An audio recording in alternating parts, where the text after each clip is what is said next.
Sound check. Muli ho, isang mapagpalang umaga po sa bawat isa sa atin. Welcome po sa Sunday morning service dito sa Jesus Christ Baptist Church. So let's settle down na ho. Tayo ho ay tumungo na sa atin hong mga lugar. Yung mga kapatiran natin nasa fellowship hall pa, please, I ask them to come in.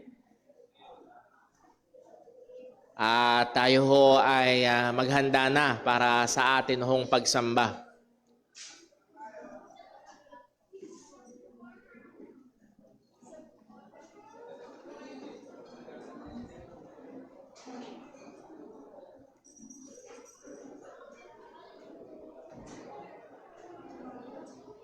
Okay na ho ba? Okay na? So, pakiusap ho. Alam ko ho nga na-miss natin ang isa't isa. Masarap magkwentuhan. Pero mahirap makipagkompetensya sa mga usapan. No? So, dadako ho tayo sa ilang mga announcements po natin. At medyo magpapahinga muna tayo all throughout this month of April. At naging napakalaking kapaguran but still ang laking blessing nung nangyaring youth camp. Muli ho, ay salamat po sa lahat nag-pray at sumuporta at patuloy natin ipag-pray ang ating mga kabataan na hindi lamang doon sa camp and then the next few Sundays sila maging active but all throughout ay lalong sumigla ang kanilang not just friendship but also yung kanilang pananampalataya sa Panginoon. Muli salamat po sa lahat nag-pray, sumuporta at nag-sponsor sa atin hong mga young people. Bago tayo dumako sa mga announcements po natin and reminders, meron ho bang nagdiriwang, una muna, meron ho ba tayong first time visitor? Sa tingin ko kanina, mukhang wala naman. Muli ho, ina-encourage natin ang bawat isa, ipag-imbita ho natin ang ating mga gawain, mga kapatid. Not just for the sake na marami lang tao, kundi layunin talaga natin na sila ay makapakinig ng salita ho ng Diyos. And statistically speaking, sangayon daw sa research, 70% ng bisita sa church ay nanggagaling sa inimbitahan ng kakilala, inimbitahan ng kamag-anak, inimbitahan ng kaibigan. So nawa ho ay tulungan tayo ng Panginoon. Just try sa inyong mga kaklase, sa inyong mga kaibigan, kapitbahay, try lang ho natin na imbitahan sila at nawa ho ay gamitin ng Diyos yun para sila ay makapakinig ng salita ng Diyos. Andyan ho ang ating mga gospel tracts. Bigyan natin sila ng gospel tracts. Mag-uwi ho tayo, lagay tayo sa sasakyan, maglagay tayo sa ating mga bag para sa man tayo pumunta. Pag meron tayong pagkakataon, ay po nating ibigay o ibahagi ho sa iba. Okay, ang ating ho mga parating na gawain ay meron tatlo tayong malaking magiging gawain this coming next month, May. May 1, ang ating church anniversary ay nakakasana. Amen? Pupunta ho tayo sa Sanmar, S-A-N-M-A-R, Sanmar Private Resort and Pavilion. So dyan ho yan sa Buena Vista. Malapit lang, more or less 20 minutes from here. At isa ho kaya pinili natin yun, medyo mas maliit siya kaysa doon sa nakaraang taon, pero ang malaking lamang ay merong bubong. Ano ho? So yung mga gustong magbabad, kahit hanggang tumabang kayo, okay lang dahil may bubong. So hindi nyo kakatakutan ang init ho ng araw. So sa May 1 ho yan, bring your own baon. Ginagawa natin yung lagi. And ang atin ho magiging outing fee ay 100 sa mga adults, that is 5 years old pataas, 100. 4 years old pababa, 70. So very minimal ho yun. Hindi yun mako-cover ang ating gagastusin pero sa subsidize ho ng pondo ng ating church. At salamat sa Diyos at okay naman ho. At so far, sa tingin ko, ito na yung pinakamagandang napuntahan natin na resort. Hindi lang siya ganung kalakihan pero sapat ho sa laki ng atin hong kongregasyon. That being said, muli ho pinapaalala, kasi minsan nangyayari, Brother Paul, outing, pwede ko bang isama si ano? Yung parang tatlong yun, may kasamang kanya-kanyang pamilya. So, lo and behold, yung 4 sila, naging 15. So, sisikip ho tayo pag ganun. Ano ho? Gawin lang ho natin sa immediate lang ho natin, dito ho, sa mga dumadalo din sa church, or immediate family, mga dito sa church. At ngayon, Brother Paul, gusto ko talagang maisama lang yung kapatid ko para makita niya, okay lang ho yun. Pero kung medyo malakihan, ay baka mahirapan ho tayo. So muli ho, sa May 1 po yan, pag-pray ho natin, maging imarkahan natin sa ating kalendaryo. And then, sa mga nanay, ang May ay Mother's Day. May 12 po ng Mother's Day. So mga nanay, we would like to request your presence dito sa church at mag-imbita tayo ng inyong mga kumare. Imbitahan niyo ho yung mga kamarites para ho makarating sila dito sa church at makapakinig sila ng salita ho ng Panginoon. And then, isa ho sa pinakamalaking ginagawa ho natin at pinagtutuon natin ng pansin, every year ay ang ating church anniversary. May 26 po yan, 14th year church anniversary dito sa ating church.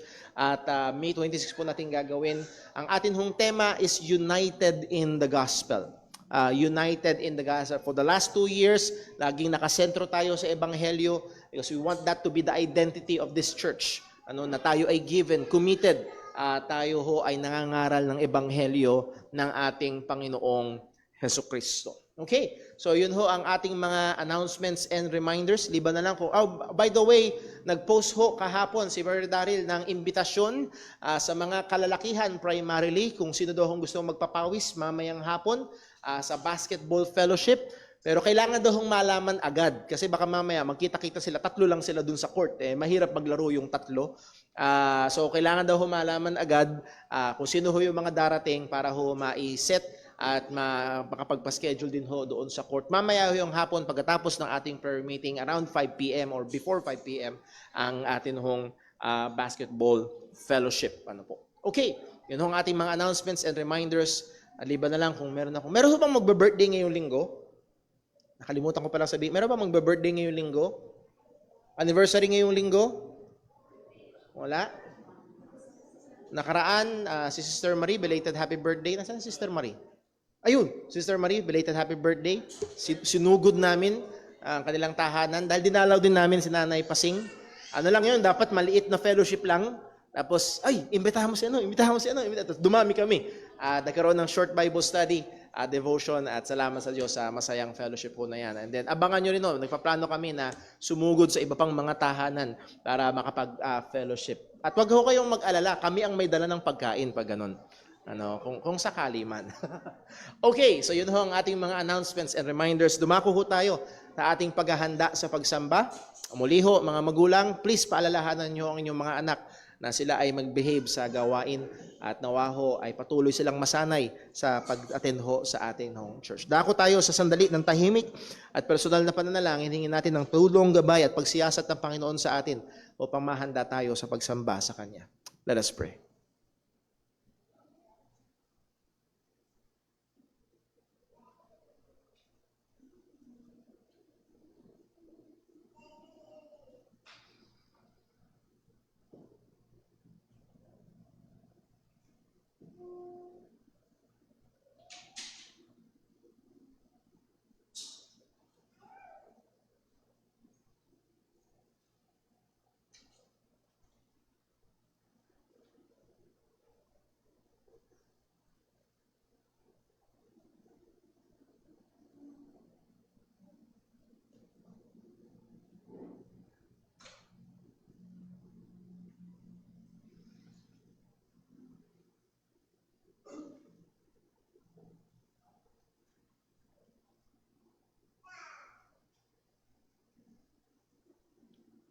Manalangin po tayo. O aming amang Diyos, dakila, mahabagin, banal, matuwid, mapagmahal na Diyos. Pinupuri ka namin, Panginoon, na tunay karapat-dapat ka lamang sa lahat ng papuri. Karapat-dapat ka lamang sa lahat ng pasalamat at pagsamba. O Diyos, kami nananatiling buhay at humihinga dahil sa iyong habag. At hindi dahil karapat-dapat kami, kundi dahil tunay, O Diyos, Ikaw ay mahabagin at mabiyaya. Lalo't higit, O Diyos, hindi lamang ang aming buhay pisikal, kundi, O Diyos, salamat na ibinigay mo ang iyong bugtong na anak upang ang sinumang sa Kanya ay sumasampalataya ay hindi mapahamak kundi merong buhay na walang hanggan. Salamat sa kaligtasan. At Panginoon, kami po ay nakikiusap na sa iyong habag, Panginoon, at biyaya ay bigyan mo kami ng lalo pang pagkaunawa sa taas, sa lalim, sa laki, sa lapad, kung gaano katindi ang iyong pagmamahal sa amin sa pamamagitan ni Kristo Jesus. At ang lahat ng ito, Panginoon, ay magtulak sa amin sa pagsamba sa iyo. Ama, maliwanag ang iyong salita. Ikaw ay Espiritu. At ang lahat ng sasamba sa iyo ay dapat sumamba sa iyo sa Espiritu at katotohanan. O Diyos, tulungan mo kami. Pinalalahanan mo rin kami, Panginoon, that when we desire to do good, evil is present. Lord, nandito, Panginoon, ang maraming mga tumatawag ng aming pansin, maraming mga alalahanin, maraming mga problema at pangangailangan.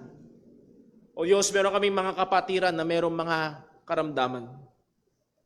Panginoon, kaysa ito, Panginoon, ay maglayo ng aming atensyon sa iyo, nawa lalo itong maglapit sa amin sa iyo. Lalo itong magpakita, O Diyos, kung gaano kami kahina at tumingin kami sa iyo, O Diyos, sa pinagmumulan ng aming lakas. At nawa, Panginoon, sa lahat ng aming gagawin sa pag-aawitan, pananalangin, pagkakaloob, maging sa ministeryo ng iyong salita, O Diyos, nawa lahat ng ito ay maging mabangong samyo sa iyong harapan. At Lord, salamat. Salamat sa pribilehiyo na pwede naming ialay sa iyo ang mga spiritual na hain na ito sa pamamagitan ng aming Panginoong Hesukristo. Salamat na pwede kaming lumapit at pumasok sa kabanal-banalan, sa presensya mo. Salamat sa katotohanan na hindi ka malayo kundi naririto ka sa aming kalagitnaan. Lord, bantayan mo kami, tulungan mo kami. At sa lahat ng ito, ikaw lamang ang maitaas. Patawad po sa aming mga pagkakasala laban sa iyo. O Diyos, walang natatago. Kita mo maging ang aming puso at isipan. Salamat, O Diyos, sapagkat sa aming Panginoong Hesukristo ay may kapatawaran ng aming mga kasalanan. Ikaw lamang ang mapuri. Dalangin natin sa ngalan ng aming Panginoong Jesus. Amen. Tayo po tayong lahat at tayo po umawit sa Panginoon.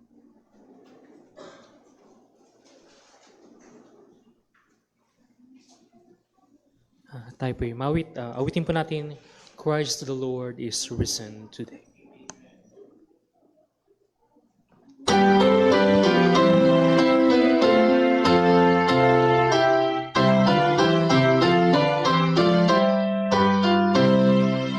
Christ the Lord is risen today.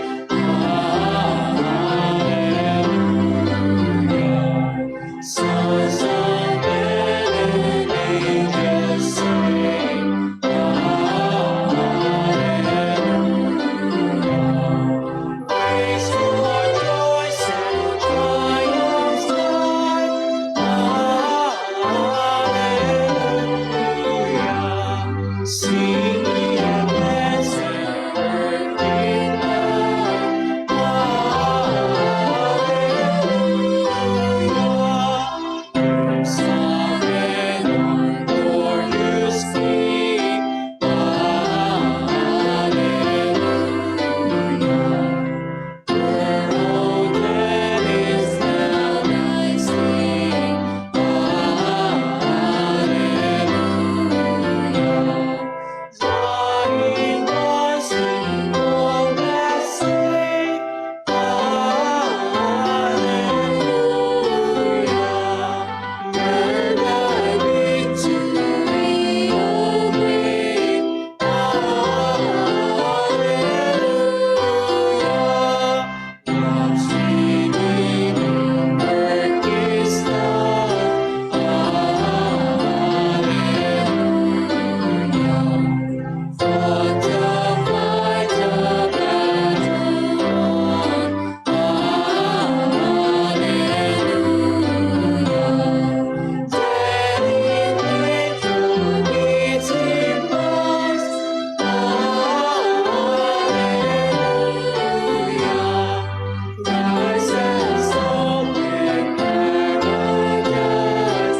Tayo po'y maratil nga tayo para po sa ating pagkakaloob.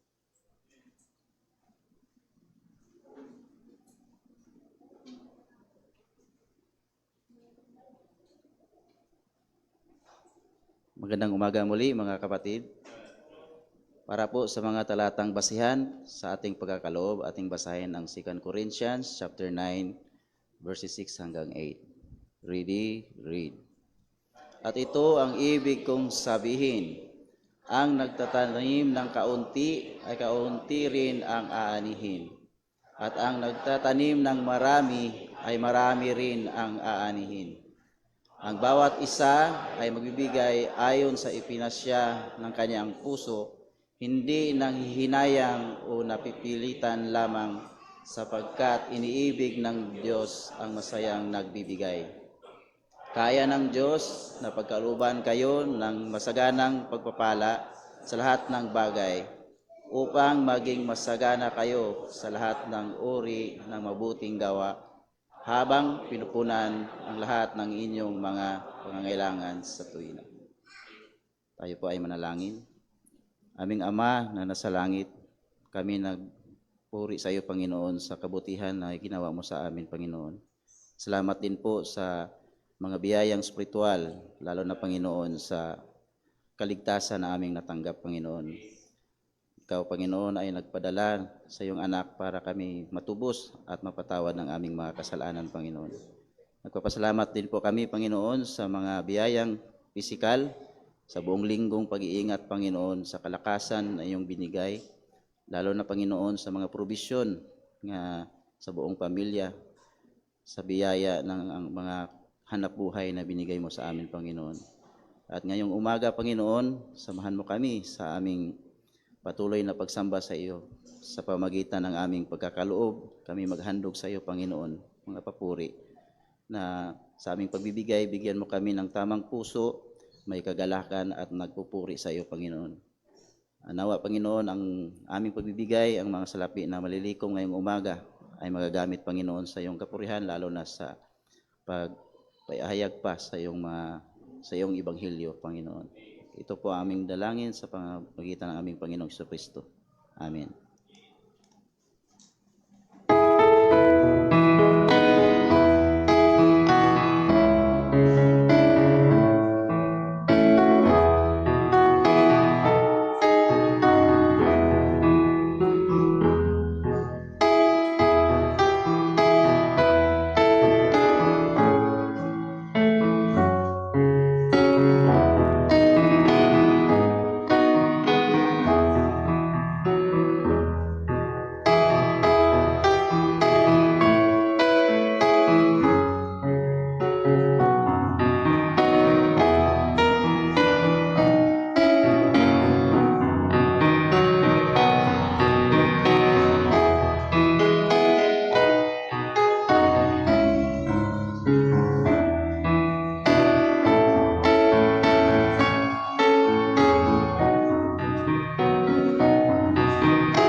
Tayo po ulit tumawad sa Panginoon. Awitin po natin, All Creatures of God and King.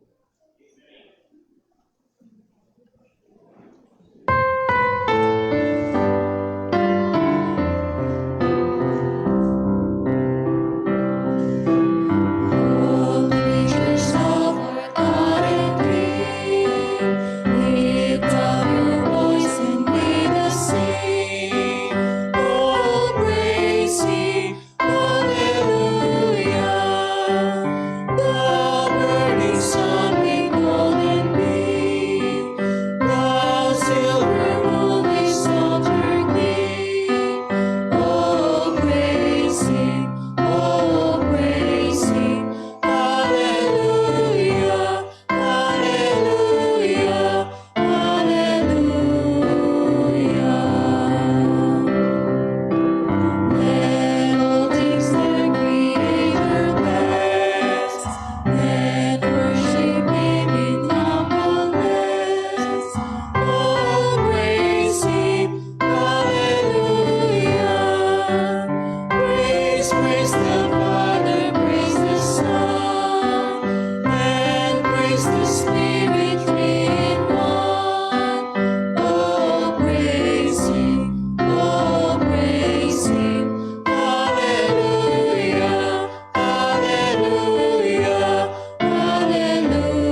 tayo po'y magsiting lahat para po sa pagbasa po sa salita ng Diyos.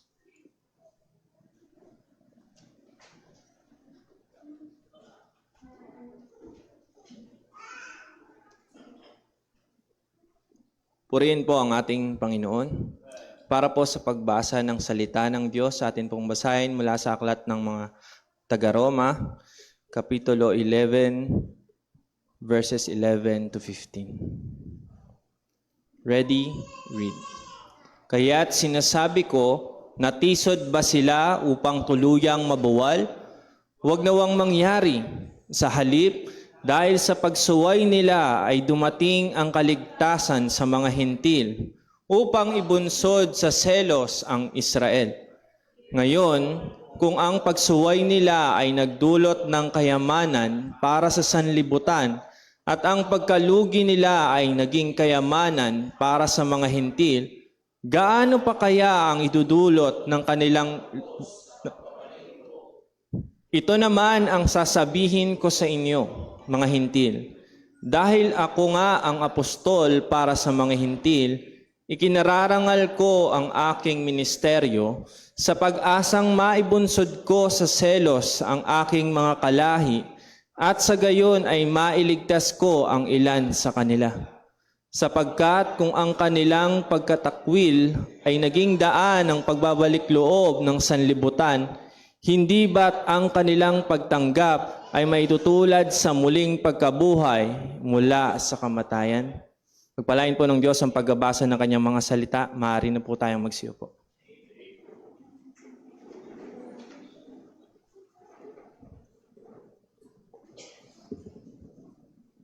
Tayo po'y dumako sa ating pag-aaral ng salita ng Panginoon. Kung kayo ho ay sumusunod sa kwento ng NBA, maaaring alam niyo ho na kagaya ko ay nagluluksa sapagkat ang aking paboritong kupunan ay tanggal na, ang Golden State Warriors.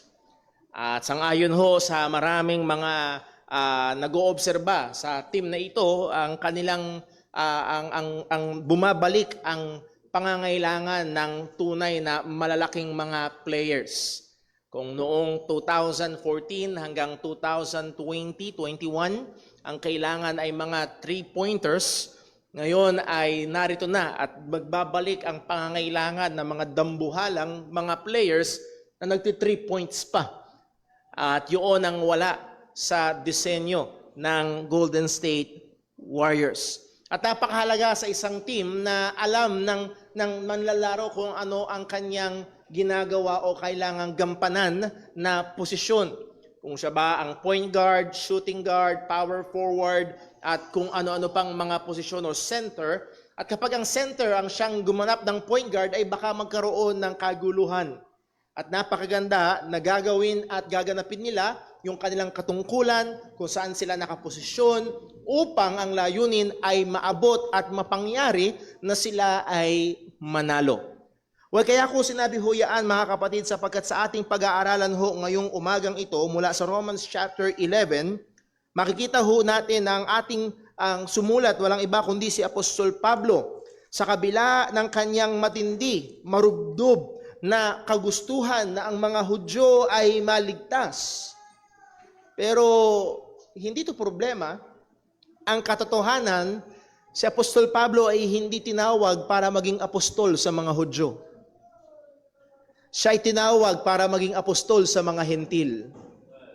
At ang gusto kong makita ho natin dito, na makikita natin sa sinabi ni Apostol Pablo na sa kanyang pagganap ng kanyang pagkatawag sa kanya ng Panginoon, ay sa pamagitan ng tapat niyang pagganap na ito ay magiging instrumento ito upang pagganapin ng Panginoon ang pagliligtas sa mga Hudyo na kanyang hinirang.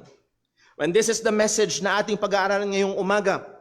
Believers must fulfill their God-given calling and trust in God who will accomplish His purpose through them for His glory. Ang mga mananampalataya ay kailangang tupdin ang binigay na panawagan sa kanila ng Panginoon at magtiwala sa Diyos na gagamit sa mga mga pagganap nito upang maganap ang kanyang layunin para sa kanyang kaluwalhatian. Bago tayo magpatuloy, tayo muna ay manalangin. Panginoon Diyos, aming Ama sa langit, salamat po o Diyos sa iyong katapatan. Salamat o Diyos sa iyong mahabang pasensya. Panginoon, tunay lahat kami ay hindi karapat-dapat. Pero sa pamagitan ng iyong abugtong na anak, kami ay iyong niligtas at kami ay maaari mag-alay sa iyo ng pagsamba. Panginoon, tulungan mo kami ngayon. Ang iyong salita ay gamitin mong matalim, makapangyarihan. Dalhin mo sa pagsisisi. At gayon din, Panginoon, hubugin mo kami sa wangis ng aming Panginoong Hesukristo. At ang mga wala pa sa pananampalataya sa Ebanghelyo, O Diyos, ikaw po nawa ang mahabag. Ikaw po ang magligtas. At turuan mo kami, Panginoon, at hamunin mo kami na maging tapat sa pagtupad ng pagkatawag mo sa amin. Dalangin namin ito sa ngalan ng aming Panginoong Hesukristo. Amen. Well, last Sunday ho ay nagbigay tayo ng ilang mga clarifications about election. Kung yung naalala, pinag-aralan natin ng iba't ibang uri ng election sa Bible. Merong national election, God has chosen the nation of Israel, and this election does not guarantee salvation. Meron din namang occupational election. May mga partikular na individual na pinili ng Diyos para ganapin ang mga partikular na bagay at muli hindi ito nagagarantya ng kaligtasan. We also looked at angelic election. May tinukoy sa Biblia to the elect angels and muli wala itong kinalaman sa kaligtasan. And lastly, pinag-aralan natin, or second to the last, pinag-aralan natin ng apostolic election na kung nyo naalala, hindi lamang 12 ang sumusunod kay Kristo, libo-libo, at mula sa libo-libo may partikular na 70, at mula doon sa partikular na 70, pumili si Jesus ng partikular na 12 mga apostol, at hindi rin yung nagagarantya, malapit pero hindi nagagarantya ng kaligtasan sapagkat isa doon sa 12 ay Judas. Naging adjective na yung kanyang pangalan. So pinignan natin ng pansin. And then lastly, salvific election. That is election unto salvation. And I hope, though hindi ito palatable, hindi ito madaling nguyain, hindi ito masarap sa panlasa o sa pandinig ng marami, pero tunay at maliwanag sa salita ng Diyos na ang Panginoon sa kanyang soberanong kalooban at kaparaanan ay pumili, humirang ng mga partikular na individual upang iligtas. And this salvific election guarantees salvation. So, again, kung ma-encounter nyo sa Biblia yung ibang mga election at maaaring nababanggit na napapakinggan natin that God's chosen nation ng Israel, but hindi lahat sila ay naliligtas. As we have studied mula Romans chapter 9, not all Israel is Israel. Now, kailangan ho natin tinignan natin ang verse number 11 last Sunday, pero para ho makuha natin yung flow of thought, kailangan ho nating sundan mula ho sa chapter 10 para mapaalalahanan tayo kung ano ang pinupunto ng apostol. Sa chapter 10, kung inyong naaalala, sa bandang simula, pinahayag ni Apostol Pablo ang kanyang malalim na pagnanasa upang maligtas ang kanyang mga kapwa na Hudyo. Ang Diyos ay nagbigay ng kaparaanan ng kaligtasan, at ang kaparaan ng kaligtasan na ito ay hindi malayo kung hindi malapit. Ang kaparaanan ng kaligtasan na ito ay hindi nakatago kundi nahayag at ipinapahayag. May mga tagapaghayag ng ebanghelyo ng kaligtasan. At ang sabi ng salita ng Diyos, ang verse number 17 ng Romans chapter 10, Romans 10 verse 17, so then faith cometh by hearing, and hearing by the word of God. Sa ibang translation, by the word of Christ, or particularly words about Christ.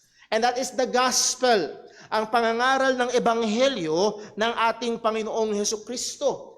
And again, ang sabi ni Pablo, how will they call on Him on whom they have not believed? How will they believe on whom they have not heard? And how will they hear without a preacher? At yung mga concern na ito ay may katugunan. Bakit? Dahil merong sinugo. Sinugo ni Jesus ang mga apostol. Merong mga nangangaral. Kaya nga, walang excuse talaga ang bayang Israel. At ang sabi nga ni Apostol Pablo sa verse number 18, Romans 10:18, "But I say, have they not heard?" Anong sagot? Yes, they have. Napakinggan nila ang pangangaral ng Panginoong Hesukristo mismo, napakinggan nila ang mga pangangaral ng mga apostol. Yes, they have heard. Yes, verily, sabi ni Apostle, their sound went into all the earth, and their words unto the ends of the world. So muli, hindi kaunti, kundi marami. Nung nagkaroon ng persecution, as we have studied with Brother Daryl, yung mga Kristiyano ay nagsikalat at nangangaral pa rin ng Ebanghelyo. Hindi lamang ang mga apostol. But the things of verse 19, "But I say, did not Israel know?" Hindi ba nila alam?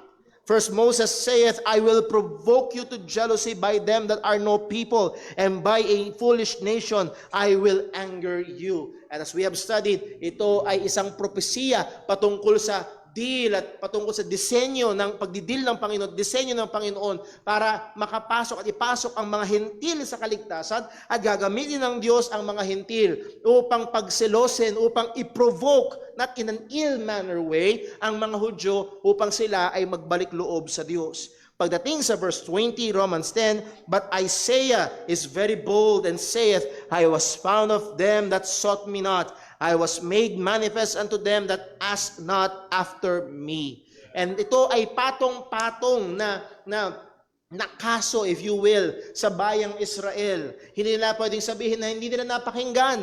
May mga mangangaral. At sa kabila ng sinasabi ni Moses in the Old Testament, binaliwala nila ito. Ang mga pahayag ng mga propeta, binaliwala nila ito. Pagdating sa verse 21, "But to Israel, He, God saith, all day long I have stretched forth my hand unto a disobedient and gainsaying people."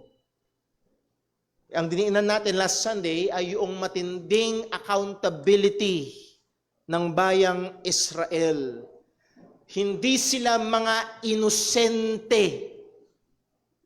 Kumbaga sa murder, hindi to homicide. It is premeditated murder. Pinagplanuhan, alam nila, napakinggan nila, nakita nila lahat ng ebidensya, but they decided not to believe. Napakatinding accountability na meron sa kanila. At kung titignan natin, well, ang dapat gawin ng Diyos ay baliwalain na lang, talikuran na lang niya. Pagdating sa verse number 1 ng Romans chapter 11, if you remember, ang sabi niya, tanong ni Pablo, "I say then, hath God cast away His people?" No. God forbid. For I also am an Israelite of the seed of Abraham, of the tribe of Benjamin. God hath not cast away His people. Hindi pa tinatalikuran, hindi pa itinatapon ng Diyos ang kanyang piniling bayan. Dinidil pa rin ng Panginoon. Ang ebidensya doon ay ako mismo, sabi ni Pablo. Sapagkat ako'y Hudyo, at kahit ako'y isang Hudyo, ako pa rin ay naligtas. Paano nangyari ito? Because God, by grace, elected, preserved for Himself, or reserved unto Himself. Ang sabi sa verse number 5 ng Romans chapter 11, "Even so then, at this present time," at kung naalala niyo ho, ang kwento ay kwento mula kay Elijah, nung siya ay nagreklamo sa Diyos, "Lord, ako na lang, wala nang iba." Ang sabi sa kanya ng Panginoon, "Ano ka? Meron akong inilaan na 7,000 na hindi pa yumuyukod sa Baal."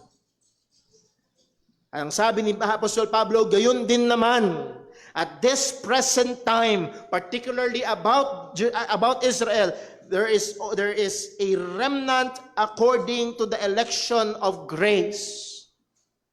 Merong natitira. Merong maliit na bahagi na ibinukod ng Diyos para sa kanyang sarili. At ano ang basihan ng pagbubukod ng Diyos? Nakita ba ng Diyos na very good sila? Nakita ba ng Diyos na napakagaling nila? Nakita ba ng Diyos na karapat-dapat sila? No. Because it's by grace. It's by grace. At mamaya ho, or next Sunday, makikita ho natin, ang disenyo ng ating kaligtasan, isa sa mga maliwanag sa Biblia, nakadesenyo ang kaligtasan natin to exclude boasting. and even election. Hindi pwedeng magyabang. Kaya paulit-ulit ang warning ni Pablo sa mga hentil, huwag kayong magyabang. Because even your election is by grace. Walang pwedeng ipagmayabang. Now, I'm going ahead of myself. Punta tayo sa verse number 7. Ang sabi ni Pablo, what then? Israel had not obtained that which he seeketh for, but the election had obtained it, and the rest were blinded. This is the situation. Ano ngayon ang sitwasyon ng Israel?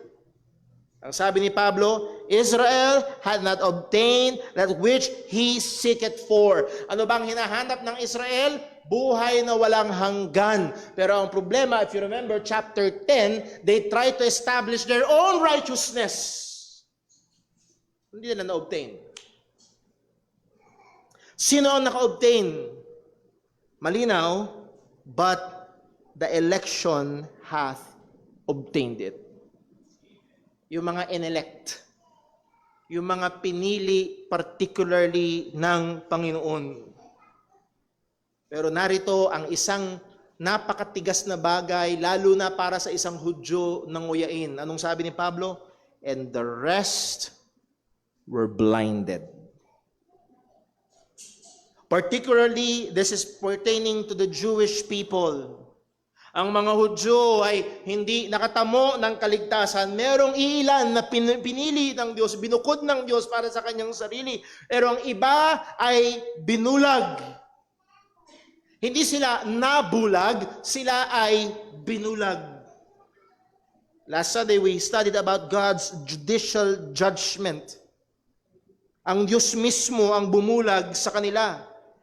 If you remember sa Romans chapter 11, basahin natin sa verse number 8, Romans chapter 11 verse 8. Anong sabi? According as it is written, God hath given them the spirit of slumber, eyes that they should not see, and ears that they should not hear. Sino nagbigay? Sino nagbigay? Ang Diyos. This is God's judicial judgment laban dito sa kanyang piniling bayan na nireject ang kanilang tagapagligtas.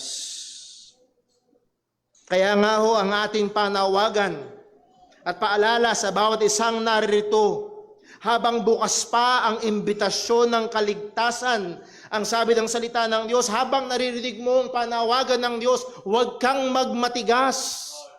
Dahil hindi tayo ang may kontrol ng pintuan. Pag isinara ng Diyos at pwedeng bigyan ka ng Diyos ng mata na hindi nakakakita, ng tainga na hindi nakakarinig, at habang nasa banig ka na ng kamatayan, wala, hindi mo marinig. Huwag kang magmalaki sa Diyos. Pag malapit na ako mamatay, at saka ako na lang siseryosohin yung gospel na yan. Sino ka? Sino tayo para tayo ang maglagay ng demand sa Diyos? Ang sabi ng Panginoon ngayon, ang araw ng kaligtasan. Kung naririnig mo ngayon ang ebanghelyo, manampalataya ka, seryosohin mo.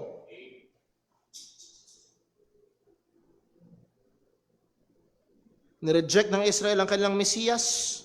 Nireject ng Israel ang Panginoon. At narito ang mahalaga, God did not go to plan B.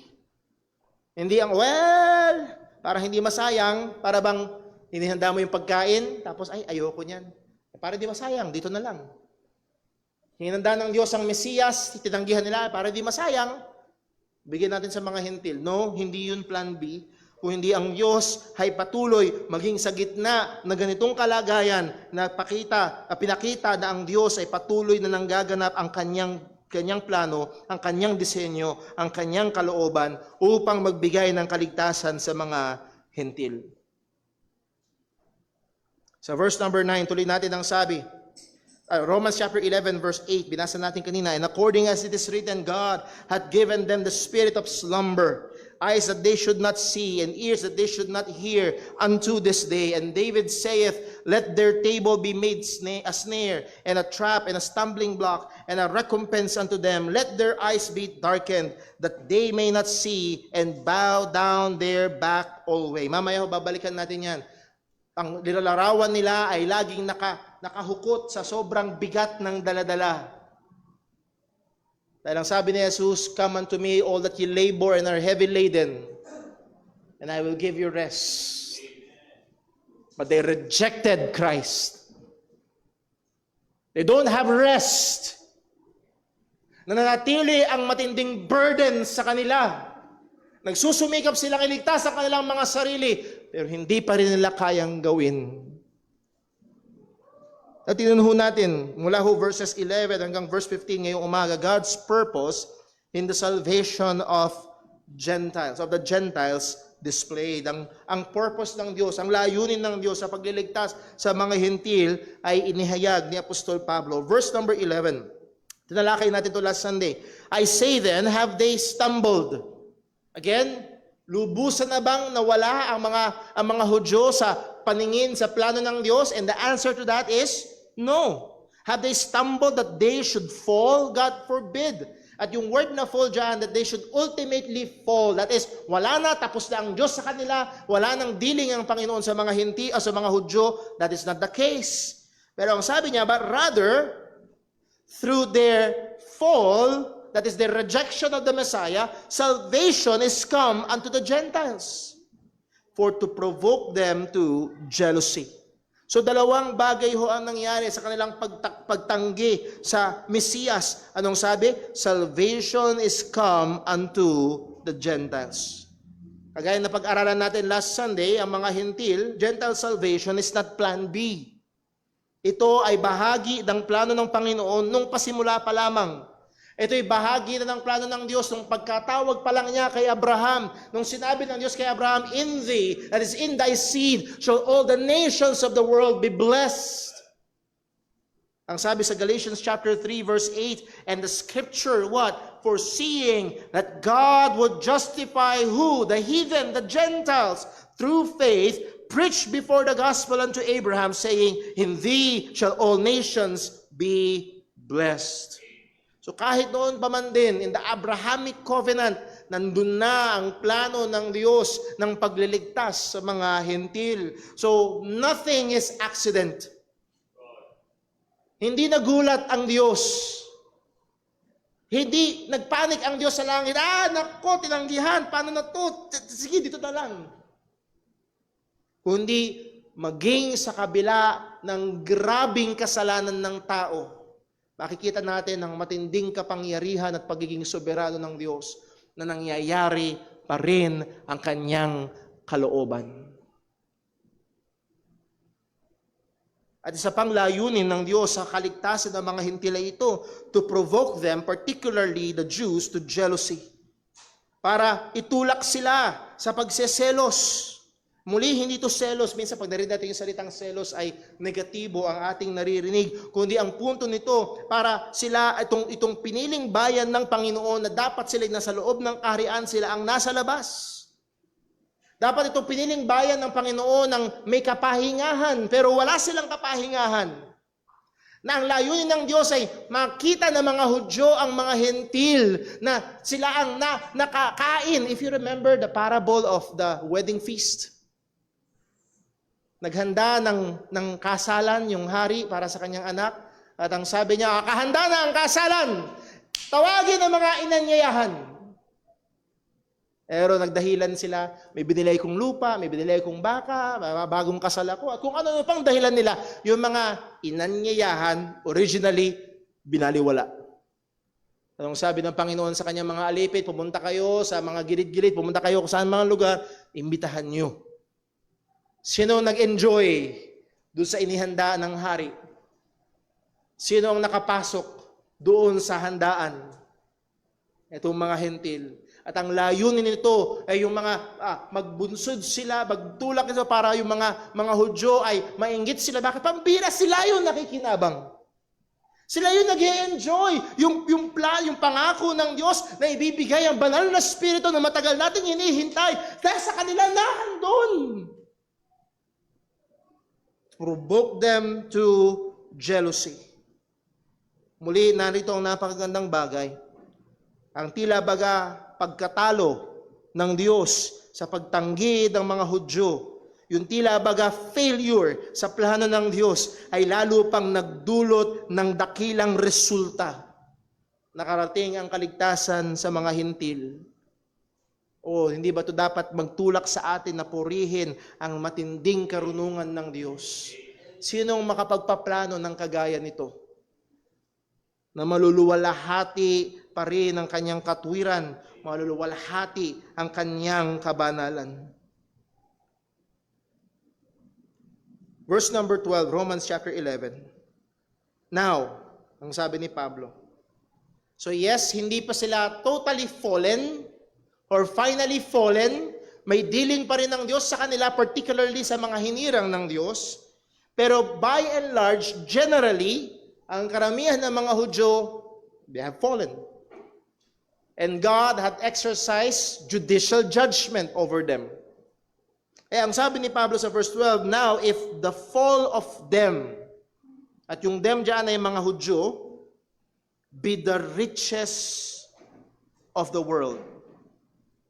If the fall of them be the riches of the world, and the diminishing of them the riches of the Gentiles, how much more their fullness. Now dito si Apostol Pablo, hindi lang siya nagiging patriotic bilang isang Hudyo, kundi ito ay para sa kalwalhatian ng Diyos na pumili ng mga partikular na individual. Muli, ang sabi niya na, if the fall of them be the riches of the world, and the diminishing of them, the riches of the Gentiles. Again, yung fall is that a final fall. Meron pa rin dealing sa kanila. It brought riches. It's brought superabounding grace ng Diyos sa kaligtasan sa pamamagitan ni Kristo Jesus. At yung world dyan is pertaining to the Gentile world. Itong, again, sundan niyo ho ang sabi ni Pablo.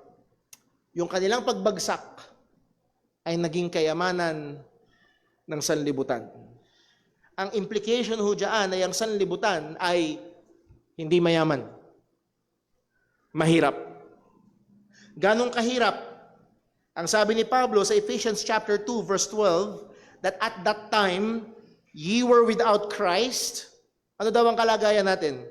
Being aliens from the commonwealth of Israel, and strangers from the covenant of promise, having no hope, and without God in the world. Ganong kahirap. At nung dumating ang pagtanggi ng mga Hudyo kay Kristo, ito'y naging kayamanan ng mga hintil. Sapagkat si Jesus ay naipangaral, ang kaligtasan ay dinala sa mga hintil. At merong question dito si Apostol Pablo. Kung yung kanilang pagbagsak ay naging kayamanan ng sanlibutan, yung kanilang pagbaba ay naging kayamanan ng mga hintil, may tanong siya, how much more their fullness? Kung tama ho ang alala ko, yung huling finals ni Michael Jordan doon sa Chicago Bulls ay noong 1998, kung tama ang alala ko. At kung tama ang alala ko, yun din yung final game na naglaro siya na meron siyang trangkaso. At 30-40 plus points siya nang may trangkaso. Anong sasabihin natin nun? May trangkaso pa yun, ha? Paano pa kung wala? At narito ang punto, kung yung kanilang pagbagsak ay naging kayamanan ng sanlibutan. Ang sabi ni Apostol Pablo, how much more their fullness. Kung kayo ay nagagalak na ang kayamanan ng Ebanghelyo ay napunta sa mga hintil nung tumanggi ang mga Hudyo, o hindi ba ito dapat magbigay sa atin ng lalo pang excitement na asamin na dumating ang pagkakataon ng mga Hudyo ay tanggapin ang kanilang tagapagligtas?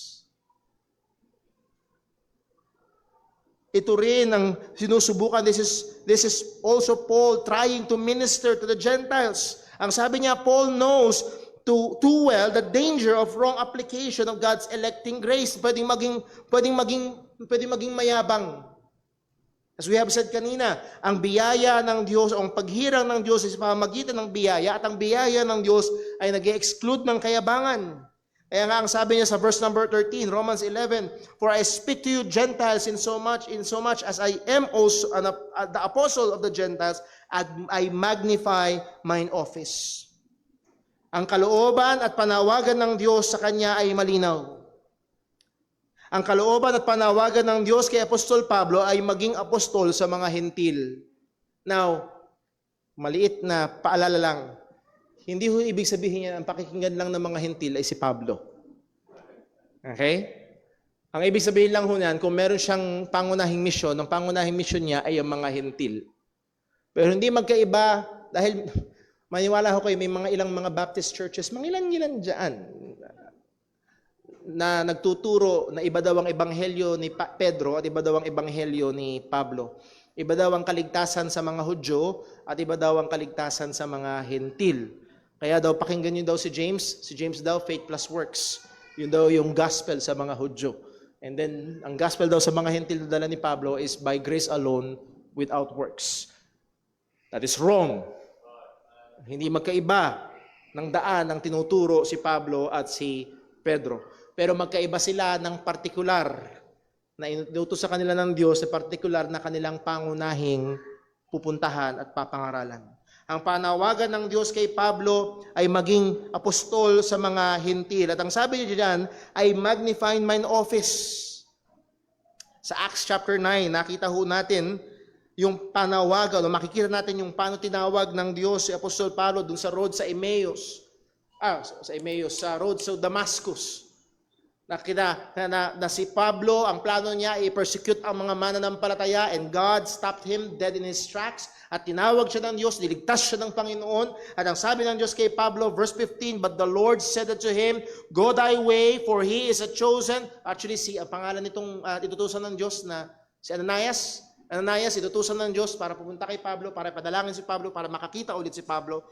Ang sabi niya kay Ananias, "Go thy way, for he, Paul, is a chosen vessel unto me." Para daw saan? To bear my name before the Gentiles and kings and the children of Israel. Again, ang primary mission ni Pablo ay Gentiles, pero hindi exclusive. Kasi ang sabi ng Panginoon dyan, pati rin sa children of Israel. At ang sabi niya, "For I will show him how great things he must suffer for my name's sake." Now, ito ho ang gusto kong diinan natin dun sa sinabi ni Pablo, "I magnify mine office." I magnify. The word magnify meaning I honor. Itinataas ko. Idinadakila ko ang aking opisina.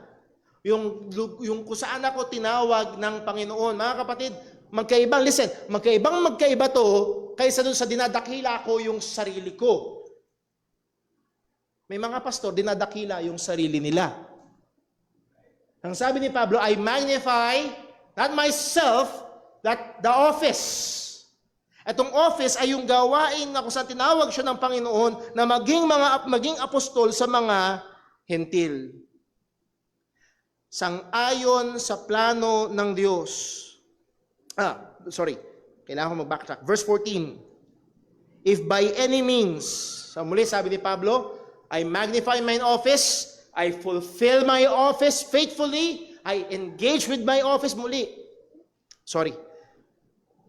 sana ho makatawid ng maayos. Ang tindi ng burden ni Pablo sa mga Hudyo. Malinaw ho ba yun? Chapter 10, chapter 11, ang tindi ng burden ni Pablo sa mga Hudyo. Pero saan siya pinadala ng Diyos? Sa mga hentil. Humanly speaking, parang, ano ba yan? Bakit ako sa mga hentil? Ang burden ko andun sa mga Hudyo. Gusto kong maligtas sa mga kapwa ko Hudyo, pero ako ay pinadala sa mga hentil. At yun gusto kong makita ho natin. Doon sa sinabi ni Pablo, I magnify my office. Wala siyang thinking na ganun. Actually, ang ginawa ni Pablo ay finulfill niya ng may katapatan ang opisina na kung saan siya'y tinawag ng Diyos. Bakit? Dahil siya'y tiwala sa pamamagitan ng pagganap niya ng may katapatan ng panawagan sa kanya ng Diyos ay gagamitin ito ng Panginoon para sa ikaliligtas ng kanyang mga kababayan. Anong sabi sa verse 14? Well, basahin natin muli ang verse 13. For I speak to you Gentiles, inasmuch as I am an apostle of the Gentiles, I magnify mine office. Verse 14. If by any means I may provoke to emulation or to jealousy them which are my flesh, mga kababayan niya, that I might save might save some of them. According to God's plan, sangayon sa plano ng Diyos, gagamitin niya ang mga Hentil para itulak ang mga Hudyo. Humanly speaking, it may seem na si Apostol Pablo ay dapat mag-minister sa mga Hudyo. At yun yung dapat sanang the best. Siguro kung ako ang magde-design, halimbawa lang kung ako, ang ilalagay ko sa Hudyo, si Pablo. Kasi siya yung doctor of the law eh. Yung mangingisda, yun ang dadalhin ko sa mga Hentil. Humanly speaking. Pero hindi yun ang plano ng Diyos. At sa narito, si Apostol Pablo, siya ay nagpailalim sa soberanong kalooban ng Diyos, sa panawagan ng Diyos sa kanya. Pablo, hindi ka apostol sa mga Hudyo, ikaw ay apostol sa mga Hentil. At ang sabi ni Pablo, I magnify mine office because as I do this office, ay gagamitin ito ng Diyos para i-provoke sa jealousy ang ilang mga Hudyo upang sila ay maligtas. Anong punto? We do not accomplish God's will by going against His will. We do it by aligning ourselves according to His design, calling, and purpose for us. Ano ang grand scheme salvation? Gusto ni Apostol Pablo maligtas ang mga Hudyo. Pero tinawag siya ng Panginoon para maging apostol sa mga Hentil. At ang sabi ni Pablo, hindi siya tumulad kay Jonah na, ayoko dyan, gusto ko dito. Sumunod siya kung saan siya tinawag ng Panginoon. Ang sabi niya, ito ang gagamitin ng Diyos para iligtas ang mga ilang Hudyo na kababayan ko. Muli, ang punto mga kapatid, ang pagganap, ang pag-accomplish natin ng kalooban ng Diyos ay sa pamagitan ng pagsunod natin kung paano at kung saan tayo tinawag ng Panginoon. I-apply natin para magkaroon ng mas klaro. Una ho ay sa mga lalaki at babae. Pinag-aralan sa camp, Divine Design. Ano ang panawagan ng Diyos sa lalaki? Ano ang panawagan ng Diyos sa babae? At kung gusto nating maluwalhati ang Diyos at ma-accomplish ang kalooban ng Diyos sa pagsasama ng mag-asawa, ay hindi dapat kumontra ang mag-asawa kung saan sila at paano sila tinawag ng Panginoon. Kung sasabihin ni Pablo, ayoko pumunta sa mga Hentil, doon ako sa mga Hudyo pupunta. Kung sasabihin ng babae, ayokong mag-submit, gusto ko ako ang manguna. Kung sasabihin ng lalaki, ayokong magmahal sacrificially, mas madaling mag-submit. Hindi ito ang paraan para ma-accomplish ang kalooban ng Diyos. Or, dito sa church natin, maybe 10 years ago, may umattend dito na babae. At yung babae na yun, very outspoken, very well-spoken. At ang alam ko sa kanya, mayroon siyang background sa mga charismatic churches. At nung nandito na siya, ilang buwan na siyang umaattend dito, nung bumisita kami sa kanya minsan, nagpaparinig na siya, Brother Paul, talagang may burden ako. May burden ako. Gusto ko talaga na i-share ang salita ng Diyos. Gusto ko talaga na ibahagi ang salita. Sa madaling salita, gusto niyang tumayo sa likuran ng pulpito dito sa church. Pero maliwanag ang panawagan ng Diyos sa mga babae. Na hindi pinapahintulutan ng Diyos ang mga kababaihan na magturo o mangaral sa loob ng iglesia. Now, iba yung nagtuturo sa mga bata, iba yung konteksto ng sama-samang iglesyang sumasamba sa Panginoon, maliwanag ang disenyo. And you will not be able to accomplish God's will by going against God's will.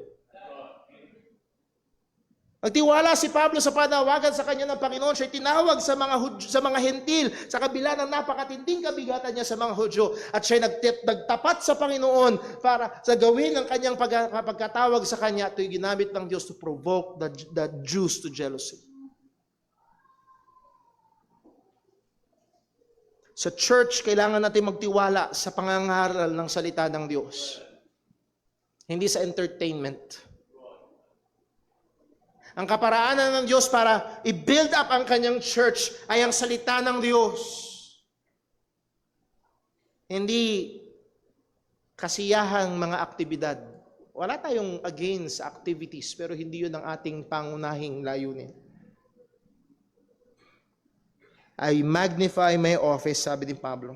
I honor my office. I extol my office. So the question is this, sa ating mga Kristiyano, what is our office? What is God's calling para sa atin? Anong panawagan sa iyo bilang lalaki? Anong panawagan sa iyo bilang babae? Anong panawagan sa atin bilang mga magulang? Anong panawagan sa iyo bilang empleyado? Anong panawagan sa akin bilang pastor at sa mga manggagawa at sa mga ministry leaders, sa mga ministry workers? Ano ba ang panawagan ng Panginoon at ang paraan para ma-accomplish natin ang kalooban ng Diyos ay ang pagsunod natin at pagtupad natin ng kalooban at pagkatawag sa atin ng Panginoon. Na magbibigay ako ng dalawang halimbawa. Una ho ay sa 1 Peter chapter 3. 1 Peter chapter 3 and verse number 1. Anong sabi ho ni Pedro? 1 Peter chapter 3 verse 1. Likewise, sino daw? Wives. Be in subjection to your own husbands. That is God's design. That is God's will. That if any obey not the word, they also may without the word be won by the conversation of the wives. Ayaw nilang makinig sa Bible study. Ayaw nilang pumunta sa church para makinig ng pangangaral ng salita ng Diyos. Ayaw nilang tanggapin ang gospel tract. Ayaw nilang makinig sa salita ng Diyos. They reject the word of God. Ang sabi ni Apostol Pedro, Christian wife, fulfill your calling. Obey God's will. And in doing that, by God's grace, pwedeng gamitin ito ng Diyos upang yung napakatigas na mister na ayaw sa Diyos ay pwedeng iligtas ng Diyos. Kung saan man tayo tinawag ng Panginoon. Sa Matthew chapter 5 verse 13, ang sabi ng salita ng Panginoon, ang sabi ni Jesus ay ito, Ye are the salt of the earth. Tingin nyo, anong trabaho ng salt? Magbigay tamis? Hindi, magbigay alat. Yun ang trabaho niya. And then meron pa sinabi sa verse number 14, Ye are the light of the world. Anong trabaho ng light? Magbigay liwanag. Basahin natin muli, verse 13, Ye are the salt of the earth, but if the salt have lost his savor, mawalan siya ng lasa, hindi niya nagagawa yung calling niya, kung disenyo niya, wherewith shall it be salted, it is henceforth good for nothing, but to be cast out and to be trodden under the foot of men.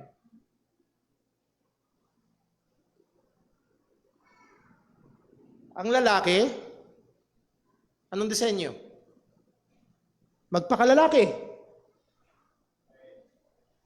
Ang babae, anong disenyo? Magpakababae. Lalaki ka, wag mo ipilit maging babae. Babae ka, wag mo ipilit maging lalaki. Akala mo doon mo maaabot yung kagalakan, kasiyahan? No! At ang sabi ng Panginoon, Kung wala nang lasa yung asin, walang saysay. And ang sabi niya sa verse 40, "Ye are the light of the world, the city set on a hill cannot be hid." Verse 15, "Neither do men light a candle and put it under a bushel." Sino sa inyo nasubukan na magsindi ng kandila and then tsaka nyo tinakpan? Ay, brown out, magsindi tayo ng kandila. Okay, nakasindi na. Takpan mo. Sino gumagawa nun? Hindi. Kasi ang purpose ng ilaw, ng kandila ay magbigay liwanag. Pero kung hindi nito gagawin yung kanyang purpose, para saan? Kaya ang sabi sa verse 16, "Let your light so shine before men. Let your light so shine before men that they may see your good works." Kung saan ka tinawag ng Panginoon, tinawag ka bilang lalaki, bilang ama ng tahanan, do it. With all your might, do it. And they will see. At ang purpose, to glorify our Father in heaven. Tinawag ka at dinisenyo ka ng Diyos bilang babae, do it. Be a beautiful, godly woman. And they will see. And they will glorify our Father in heaven.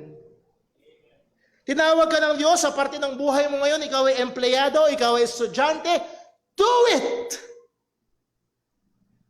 That they may see and glorify our Father in heaven. Here is Apostle Paul.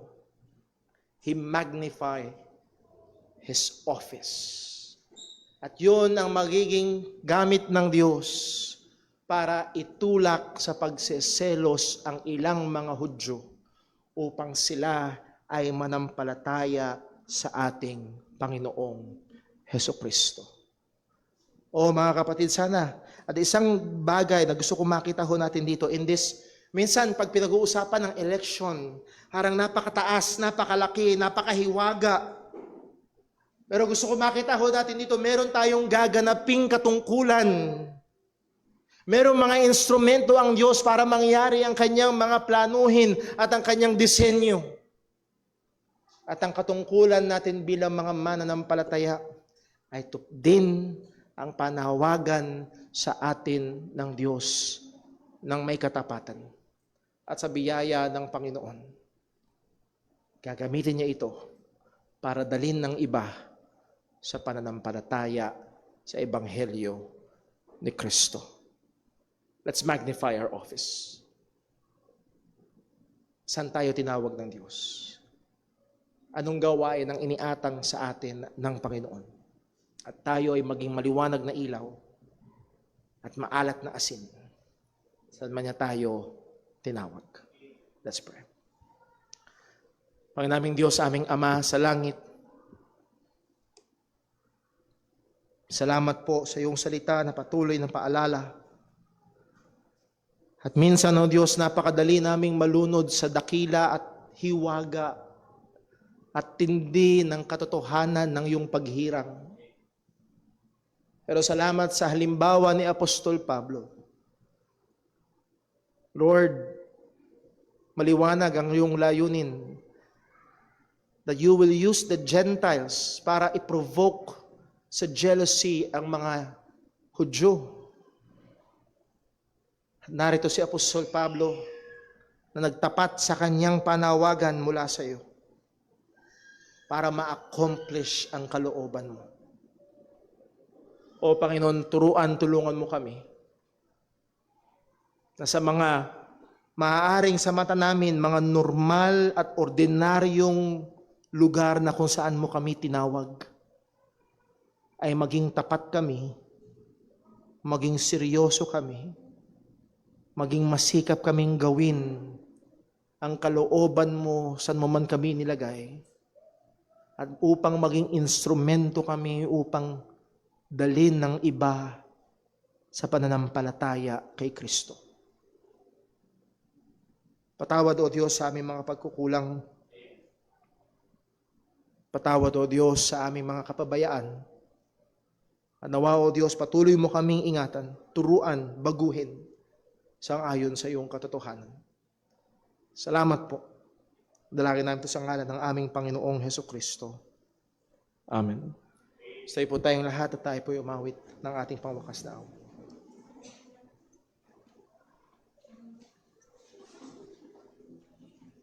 Tayo po mawit. Awitin po natin, Living for Jesus.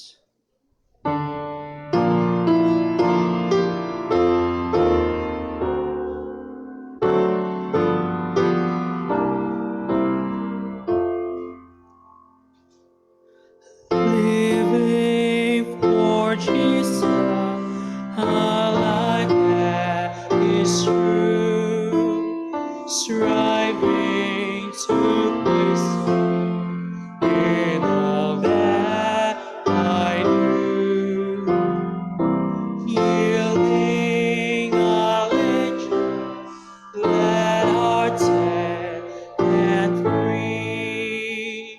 This is the pathway of blessing for me.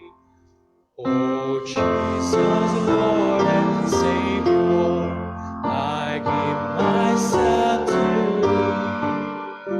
For Thou in Thine atonement didst give Thyself for me. I owe no other master, my own shall be Thy throne. My life I give henceforth to live, O Christ, for Thee alone. Living for Jesus, true earth's little while, my dearest treasure, the light of His mind, seeking the lost one, He died to redeem, bringing the weary to find rest in Him. Oh Jesus, Lord and Savior, I give myself to Thee. For Thou in Thine atonement didst give Thyself for me. I owe no other master, my own shall be Thy throne. My life I give henceforth to live, O Christ, for Thee alone. Purihin po ang pangalan ng Panginoon. Salamat po sa bawat isang naririto, maging sa ating mga kasama online. Muli, mga kapatid, aking pakiusap, balikan natin ang mga salita ng Diyos na ating napag-aralan. Pagbulayan natin ang mga katotohanan ng Panginoon. At nawa sa biyaya ng Diyos, gamitin niya ito para magkaroon ng patuloy na pagbabago, pagbabanal, at patuloy tayong maging instrumento ng Diyos para sa Kanyang kalawalhatian.